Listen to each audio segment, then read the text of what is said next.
Oi, eu sou a Alice e essa é uma série de vídeos onde juntos vamos ler O Peregrino de John Bunyan. Capítulo 4. Então, enquanto o cristão entrava, o homem o puxou com força. Por que isso? Perguntou o cristão surpreso. A pouca distância daqui ergue-se um poderoso castelo cujo capitão é Beelzebub, respondeu o outro. De lá, ele e seus companheiros lançam flechas naqueles que chegam até esta porta, para que assim morram antes de entrar. Alegro-me e tremo, exclamou o cristão. Ao passar pela porta, o homem perguntou quem o havia mandado para lá. Foi a evangelista que me mandou vir até aqui e bater, como fiz. E ele me disse ainda que o Senhor me orientaria sobre o que devo fazer. Diante de ti uma porta foi aberta e nenhum homem pode fechar. Começo agora a colher os benefícios pelos 2 perigos que enfrentei. Mas por que vieste só agora? Quis saber boa vontade. Porque nenhum dos meus vizinhos viu como eu os males que os ameaçaram. Algum deles sabia que virias? Sim, respondeu o cristão. Minha mulher e meus filhos também viram que eu partia e me chamaram, pedindo que voltasse. Também alguns dos meus vizinhos surgiram e gritaram repetidamente, chamando-me de volta. Mas tapei os ouvidos e segui meu caminho. Nenhum deles te seguiu para persuadir-te a voltar? Meus vizinhos obstinado e inconstante me seguiram. Quando, porém, viram que não conseguiam me convencer, o obstinado voltou protestando, mas inconstante seguiu comigo por um trecho do caminho. Mas por que ele não está aqui? Indagou boa vontade. Na verdade, vínhamos juntos até chegarmos ao pântano do desespero, onde, de repente, caímos. Desencorajado, meu vizinho inconstante não quis continuar. Desse modo, saindo do pântano na margem próxima da sua casa, disse que eu poderia aproveitar por ele esta terra admirável. Então, seguiu seu caminho e eu tomei o meu. Ele, atrás de obstinado, e eu até esta porta. Pobre homem, exclamou boa vontade. Acaso ele leva a glória celeste em tão pouca consideração que julgou não valer a pena enfrentar algumas dificuldades para alcançá-la? Sinceramente, se falei a verdade sobre inconstante, também devo contar tudo sobre mim, pois aí se verá que não sou nem um pouco diferente dele, admitiu o cristão. É verdade que ele voltou para casa, mas do mesmo modo desviei-me da minha senda e tomei um caminho da morte, porque dei ouvidos aos argumentos mundanos de certo senhor. Ah, então ele te interpelou? Pois sim, certamente ele te aconselhou a buscar alívio pelas mãos do senhor Legalidade. Os dois são grandes trapaceiros. Mas aceitaste seu conselho? Aceitei até onde terminou minha ousadia. Saí à procura do senhor Legalidade, mas ao chegar perto da sua casa, achei que a montanha que ali se ergue fosse cair sobre a minha cabeça. Por isso fui forçado a parar. Essa montanha foi causa da morte de muita gente e ainda trará o fim para muitos mais. Que bom que escapaste sem ser esmagado por ela. Certamente. Na verdade, eu não sei o que teria acontecido comigo se, por sorte, Evangelista não houvesse me encontrado ali enquanto eu pensava sobre a minha sina. Mas foi por misericórdia divina que ele veio até mim de novo. Do contrário, eu jamais teria chegado até aqui. Todavia, cá estou, que mais merecia ter encontrado a morte naquela montanha do que estar aqui conversando com o Senhor. Quanta graça me foi dado ao receber permissão para entrar. Não fazemos objeção a ninguém, não obstante tudo o que tenha feito antes de chegarem aqui, pois de modo algum são lançados fora. Sendo assim, meu bom cristão, vem comigo que te ensinarei o caminho que deves trilhar, disse boa vontade.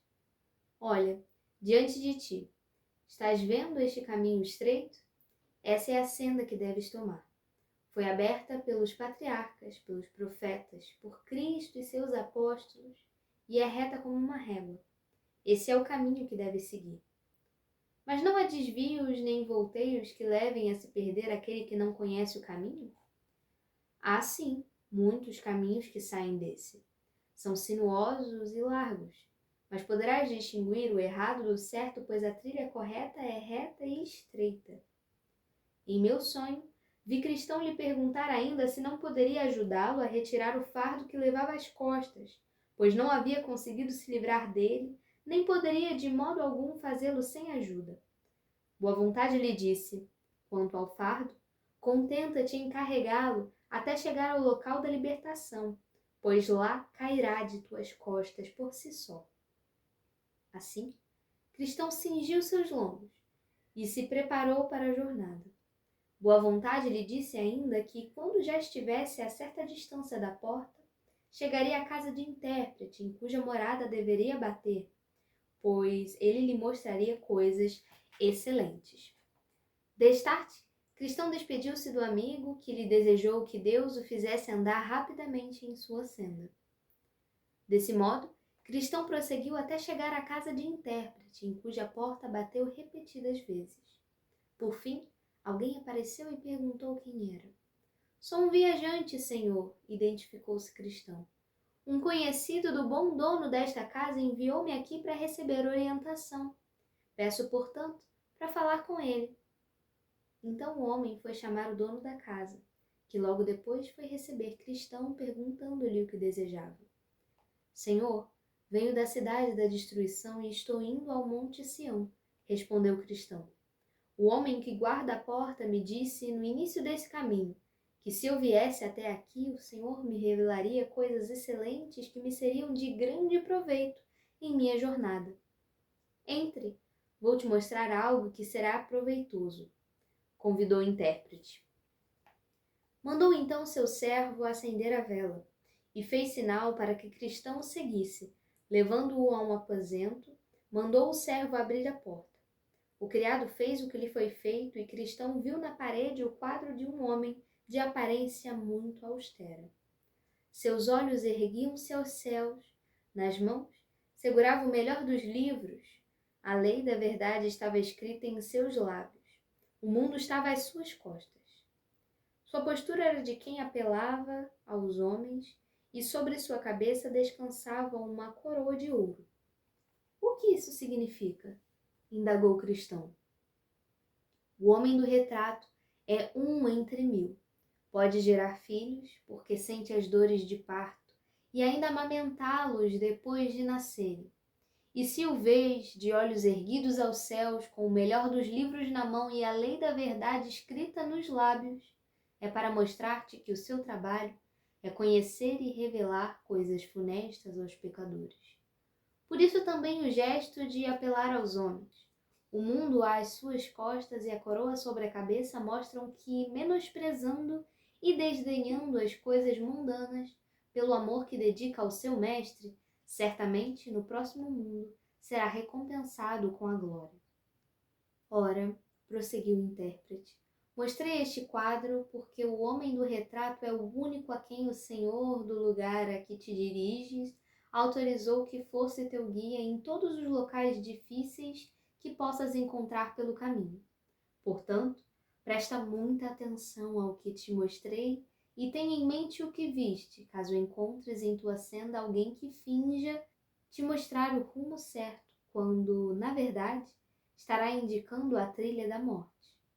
Então, o intérprete o tomou pela mão e o levou a uma sala muito grande e empoeirada, pois nunca era varrida. Depois de examiná-la, o intérprete chamou um homem e mandou que a varresse. Quando ele começou a varrê-lo, uma grande quantidade de pó se ergueu, fazendo o cristão quase sufocar. O intérprete dirigiu-se a uma jovem que ali estava. Traze água e borrifa um pouco na sala. Feito isso, a sala pôde ser varrida e limpa para o prazer de todos. O que isso significa? Quis saber Cristão. Esta sala é o coração do homem que jamais foi santificado pela doce graça do Evangelho, explicou o intérprete. A poeira é seu pecado original e suas perversões anteriores que macularam todo o seu ser. Aquele que começou a varrer é a lei, mas a que trouxe água e a borrifou é a boa nova, o Evangelho. Ora, tu mesmo viste que assim que o homem começou a varrer, a poeira se ergueu, impedindo a limpeza da sala e quase te sufocando. Isso foi para mostrar-te que a lei, em vez de purificar com sua ação o coração, retirando dele o pecado, na verdade o revive, fortalece e o faz crescer na alma, ainda que seja descoberto e proibido, pois não dá força para que seja subjugado. Em seguida, prosseguiu o intérprete, observaste a jovem borrifar água na sala, podendo assim limpá-la com facilidade. Isso é para demonstrar-te que quando o Evangelho entra no coração, trazendo com ele sua influência suave e inestimável, então, da mesma forma como viste a jovem fazer baixar a poeira ao borrifar a água no chão, o pecado é conquistado e subjugado. A alma é purificada pela fé, tornando-se consequentemente apta para que o Rei da Glória a habite. Vi ainda em meu sonho que o intérprete tomou o cristão mais uma vez pela mão e levou-o a um quartinho, onde havia 2 crianças sentadas, cada qual em sua cadeira. O nome da mais velha era Paixão e o da outra Paciência. Paixão parecia muito insatisfeita, mas Paciência era muito calma. Então o cristão perguntou: qual a razão do descontentamento de Paixão? Seu tutor quer que ela espere pelas melhores coisas, que virão no início do ano que vem, mas Paixão as quer agora. Paciência, porém, concordou em esperar, respondeu o intérprete. Vi então que alguém se aproximou de Paixão com um saco contendo um tesouro, que depositou a seus pés. Ela o pegou e alegrou-se, rindo, zombeteira de Paciência. Continuando a observar, vi que Paixão logo esbanjou tudo, ficando com nada, além de farrapos. Cristão pediu à intérprete: explique melhor o que observei. Essas 2 crianças são simbólicas. A paixão dos homens por esse mundo e a paciência dos homens para guardar o mundo que há de vir. Como viste, Paixão quer tudo agora, ainda esse ano, isto é, nesse mundo. Assim são os homens desse mundo. Querem ter todas as boas coisas reservadas a eles imediatamente e não podem aguardar até o ano que vem, ou seja, até o mundo futuro, para receber o bem que lhes cabe. O provérbio mais vale um pássaro na mão do que 2 voando tem para eles mais autoridade do que todos os testemunhos divinos do bem pelo mundo que virá. Mas como viste, Paixão esbanjou tudo rapidamente e nada lhe restou senão farrapos. No fim deste mundo, isso acontecerá aos homens como ela. Agora veja que Paciência é mais sábia, e isso por 2 razões, disse Cristão. Primeiro, porque espera pelas melhores coisas, e segundo, porque terá a glória para si, enquanto a outra nada restará senão farrapos. Ainda podes acrescer outra razão. A glória do mundo futuro jamais se esgota, mas as desta terra vão-se subitamente, disse o intérprete. Paixão, portanto, não tinha motivo para rir de Paciência apenas porque esta recebeu por último as boas coisas a ela reservadas, pois o primeiro precisa ceder lugar ao último, uma vez que também chegará a hora deste. Contudo, o último não cede lugar a ninguém, pois não há quem o suceda. Aquele, portanto, que recebe primeiro o que lhe é reservado, prosseguiu o intérprete, deve ter a oportunidade de gastá-lo, mas aquele que recebe o seu quinhão por último tê-lo-á para sempre. É por isso que se diz do rico: lembra-te de que recebeste os teus bens em vida, e Lázaro somente males, e agora este é consolado e tu atormentado. Percebo que é melhor não cobiçar as coisas mundanas, mas aguardar pelas que virão. Dizes a verdade. As coisas que se veem são temporais, e as que não se veem são eternas, citou o intérprete. Apesar disso, como as coisas deste mundo e nosso desejo carnal são vizinhos tão próximos um do outro, e como as coisas futuras e o sentido carnal são tão estranhos um para o outro, as primeiras são rapidamente atraídas pelo mundano, enquanto as segundas dele se distanciam. Em meu sonho, vi que o intérprete tomava Cristão pela mão e o levava a um local onde uma fogueira ardia, diante de uma parede.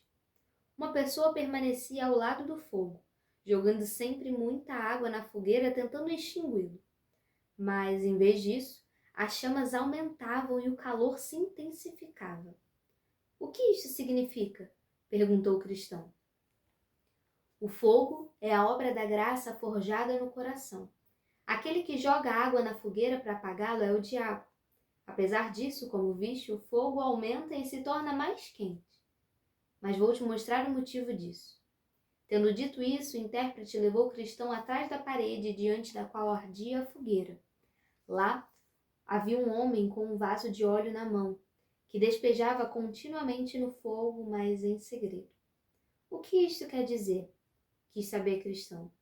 Este é Cristo, respondeu o intérprete, que incessantemente mantém a obra iniciada em seu coração com o óleo da sua graça. Por meio dela, não obstante o que o diabo possa fazer, a alma das pessoas que a ele seguem continua cheia da graça. Mas viste também que há um homem atrás da parede para alimentar o fogo. Isso é para ensinar-te que é difícil para aquele que é tentado ver como a obra da graça é mantida na alma. Vi também que o intérprete tomou-o de novo pela mão, levando-o até um local aprazível, onde se erguia um majestoso palácio, belo de se admirar. Cristão encantou-se com a visão.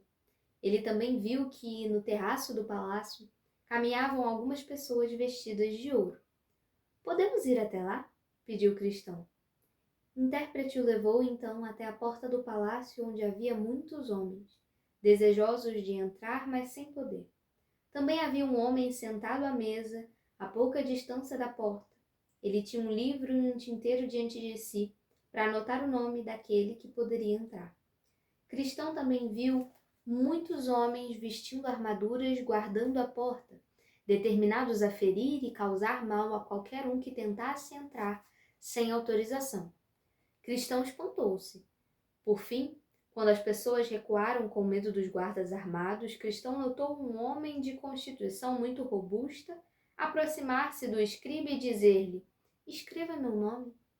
Isto feito, Cristão viu o homem desembainhar sua espada e cobrir a cabeça com um capacete e sair correndo, em seguida em direção à porta, sendo atacado com disposição mortal pelos guardas armados. Mas o homem, sem se desencorajar, cortou e retalhou seus inimigos com mais fúria ainda. Assim, depois de receber e infligir muitos ferimentos naqueles que tentavam impedi-lo, conseguiu abrir caminho com sua espada e entrar no palácio. Então, ele ouviu as vozes daqueles que lá estavam, inclusive dos que estavam caminhando no terraço, dizendo: entra, entra, a glória que conquistaste a terás para sempre. E ele entrou, sendo vestido com as mesmas vestes de ouro dos que lá estavam. Cristão sorriu e disse: creio que sei o significado disto. Ora, então deixa-me ir até lá. Não, interrompeu o intérprete. Espera até eu te mostrar um pouco mais. Depois disso, poderás seguir teu caminho. Assim, uma vez mais, ele o pegou pela mão e o conduziu a um quarto muito escuro, onde havia um homem sentado dentro de uma jaula de ferro. Ele parecia muito triste, os olhos voltados para o chão, as mãos entrelaçadas, suspirando como se seu coração estivesse partido. O que isso significa? Perguntou o cristão. O intérprete mandou que conversasse com o homem. Quem és tu? Perguntou o cristão, dirigindo-se ao prisioneiro. Sou o que não fui, respondeu o homem. E o que foste? Insistiu o cristão. Fui um professor próspero e respeitado, tanto aos meus próprios olhos como aos de outros. Achei que era justo a ponto de merecer a cidade celestial e até mesmo me alegrei diante dos pensamentos que ali chegariam. Sim, mas quem és tu agora? Indagou o cristão. Agora eu sou um desesperado, trancado nesta jaula de ferro sem poder sair. Oh, agora não posso mais sair. Mas por que estás agora nesta condição? Deixei de vigiar e de permanecer sóbrio. Afrouxei as rédeas das minhas volúpias, pequei contra a luz do mundo e a bondade de Deus entristeci o espírito, e ele se foi. Seduzi o diabo e ele veio até mim. Provoquei a ira de Deus e ele me abandonou. Meu coração está tão endurecido que não consigo me arrepender. Cristão voltou-se a intérprete e indagou: mas não há esperança para um homem como este? Pergunta a ele, instruiu o intérprete. Não. Rogo que o Senhor o faça, pediu o cristão. O intérprete assentiu e dirigiu-se ao homem. Então, não há esperanças? Deves ficar preso na jaula de ferro do desespero? Não, não há qualquer esperança. Mas por quê? Interpelou o intérprete. O filho do abençoado é muito misericordioso. Eu o crucifiquei novamente. Desprezei sua pessoa, desprezei sua retidão. Considerei seu sangue algo profano. Ofendi o espírito da graça. Por isso, desisti de todas as promessas e agora restam apenas ameaças.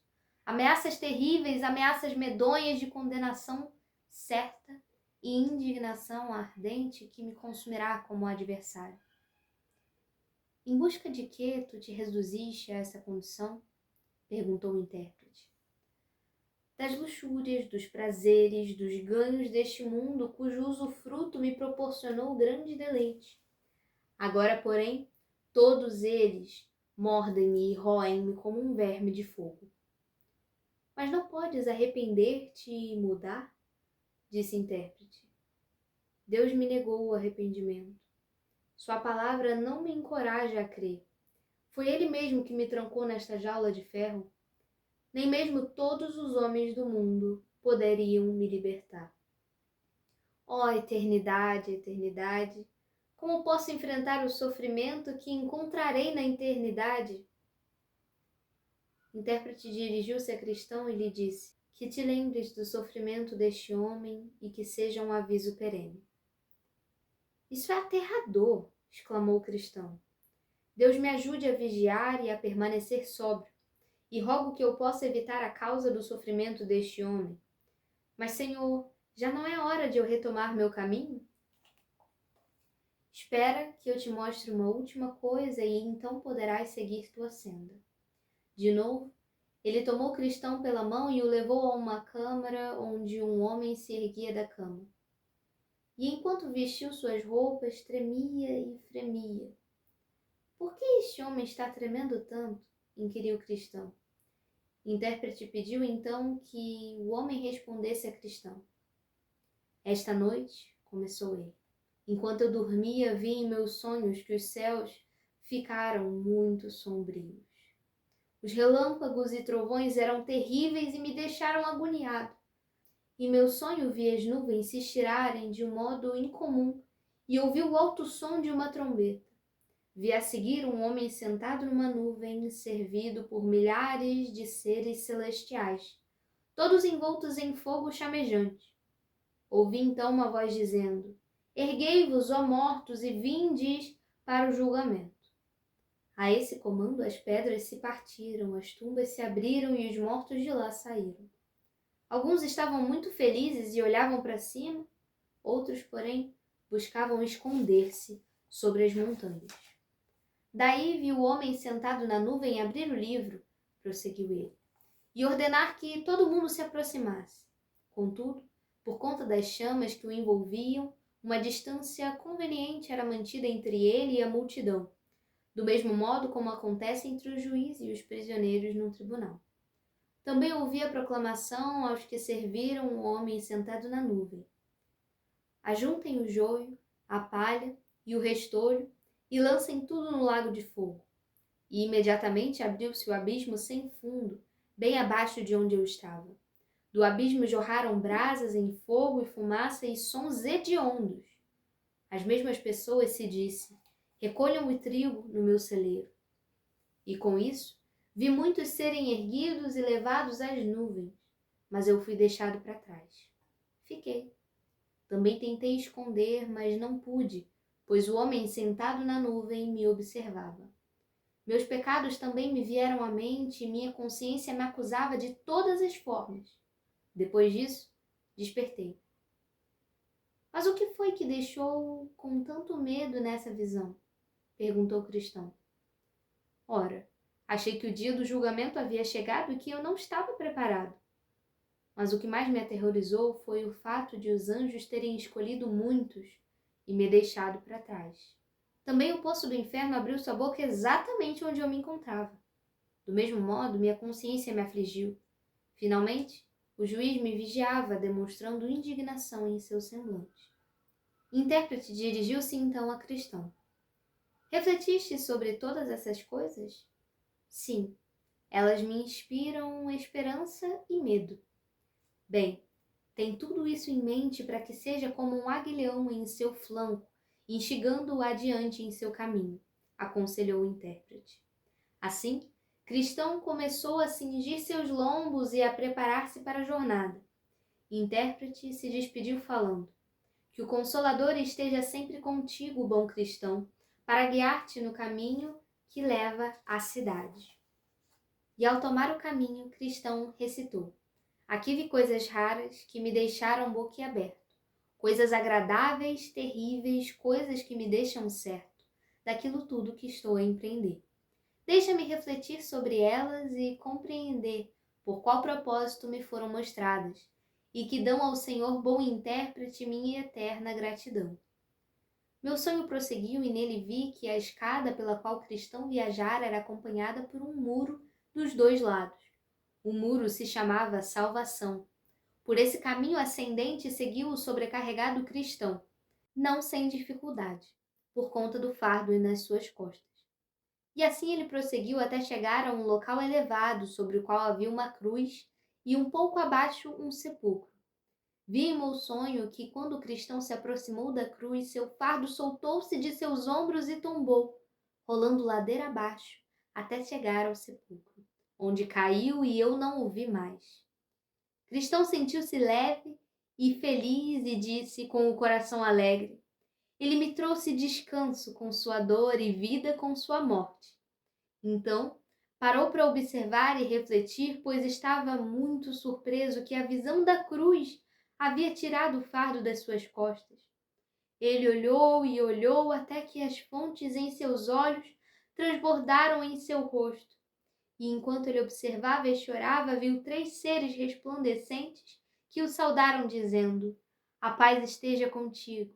Teus pecados estão perdoados, falou o primeiro. O segundo o despiu de seus farrapos e o vestiu com roupas novas. E o terceiro fez uma marca em sua testa e lhe deu um pergaminho lacrado com um selo, instruindo o cristão a entregá-lo no portão celestial. E com isso, os 3 partiram. Tomado de alegria, Cristão deu 3 pulos e cantou: até aqui cheguei sobrecarregado com meu pecado. Ninguém podia abrandar a dor do que me era errado até chegar aqui. Que lugar sem idade! É aqui que começa a minha felicidade? É aqui que o fardo das minhas costas se descarta? Que aqui a corda que o prende a mim se parta? Santa Cruz, Santo Sepulcro, seja abençoado o homem que por mim foi humilhado.